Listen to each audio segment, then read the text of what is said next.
Finishing up strong here on 100 Yards of Football, another Week 7 NCAA game preview. A pair of ACC rivals meet up at the Doak as Clemson travels to Tallahassee to take on the conference rival, the Florida State Seminoles, coming in. The Tigers, that is, 6-0 overall, 4-0 in the ACC. The Seminoles coming in with a record 4-2 overall, 2-2 inside the ACC. Kickoff from Doak Campbell Stadium, 7:30 p.m. on ABC. That's Eastern Time, Saturday night. The Seminoles come in banged up. Quarterback Jordan Travis still there, playing far better than many expected this season. Coach Mike Norvell used the transfer portal to a massive extent in the past two seasons, and the returns look to be paying off. DJ Uiagalelei for Clemson and Coach Dabo Swinney believed in him. The stellar play of Clemson's 51-45 double overtime victory against Wake Forest is showing up and is going to show up for them on Saturday. Can Florida State pull off the victory and upset, or will Clemson go down to Tallahassee? Let's go with Vincent Turner. He's going to tell us. You can look at it all. Clemson coming in number 5 in the AFCA coaches poll on Saturday. Vincent Turner, what do you say? Thank you, Mr. Mark Bass. I'm Mr. Football Vincent Turner. I'm loving coming into your living rooms today as we've had a long day of shooting. So Clemson and Florida State is our last game of the morning. And special thanks to our producer, Mr. Logan Landers, for making it happen. It's an honor to talk about Clemson and Florida State. I consider them history of the ACC. So many great players have played at both of them schools. Florida State with Bobby Butler leading the way back in the late 1970s. Then you got Deion Sanders, Jamie Dukes, Greg Allen, Ron Simmons. You think about the Dr. Seminoles, Corey Fuller, Charlie Ward, just so many great players, and led by the legend coach Bobby Bowden that passed a couple of months ago, passed last year. Then you look at the Clemson Tigers. They're at another level right now with Dabo Swinney. Last year, y'all thought Dabo took a step back because Clemson went 10-3. But he showed y'all he's an Alabama guy. He's a guy that walked on at Alabama and was very instrumental on the special teams on that Sugar Bowl team that beat Miami that had Warren Sapp, Ryan McNeil, Jesse Armstead. I'm not surprised he's doing his thing at Clemson. But let's talk about Florida State. Got off to a 4-0 start. But the last 2 weeks, they've had some very tough losses. Lost at home to Wake Forest 31-21, and last week against North Carolina State dominated that football game up till the fourth quarter. Now, quarterback Jordan Travis has played pretty decent football this year. 1,400 yards passing, 9 touchdowns and 3 INTs. But last week against North Carolina State, I'm sorry, he made a critical interception on the game-winning drive that cost Florida State that game. And he really didn't play that well last week, 15 of 30 for 181. Crucial interception on the last drive. Now, big game for Florida State. You lose this one, you lose 3 in a row. And I hope the rumblings don't come out of Tallahassee because I love my boy, the head coach, Mike Norvell. He was at the University of Memphis and did a great job. He might be on the hot seat. He might be joining Brian Harsin down at Auburn, Mel Tucker at Michigan State, Carl Dorrell at Colorado, Jimbo Fisher at Texas A&M. See, this college landscape, by them expanding to 12 teams, these schools are not going to be very patient with losing. Now let's talk about the Clemson Tigers. I have a lot of respect for this program. And one reason I have respect because of the head coach, Dabo Swinney.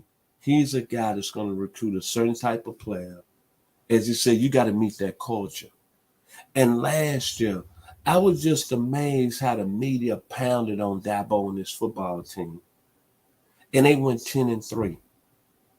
But the thing I love about Dabo is Mr. Mark Bass mentioned in the introduction. It's something about loyalty that we don't know about. He stuck with that boy from California, DJ U, where everybody else was killing him in the Clemson media.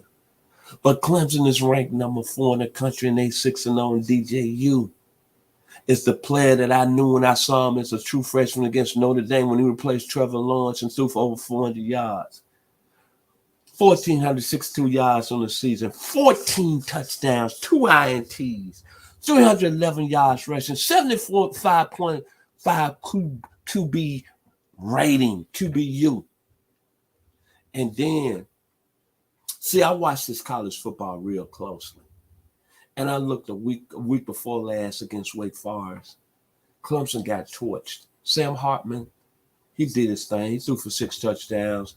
Clemson won that game in overtime, 51-45. But I heard people on the national level, where was Clemson defense? How they took a step back? What about Dabo? But you know what? They was on national television last Saturday night against Boston College. Held that Boston College offense 5-18 on first, third downs. Allowed 34 yards rushing. They're only allowing 19 points a game. And it'd be lower than that if they didn't give up 45 against Wake Forest. But make no bones. When you look at the Clemson Tigers and you think defense, this defensive team right here got at least 7 players I see that's going to go in the NFL draft, maybe the first 2 rounds. But this is a Clemson culture and history.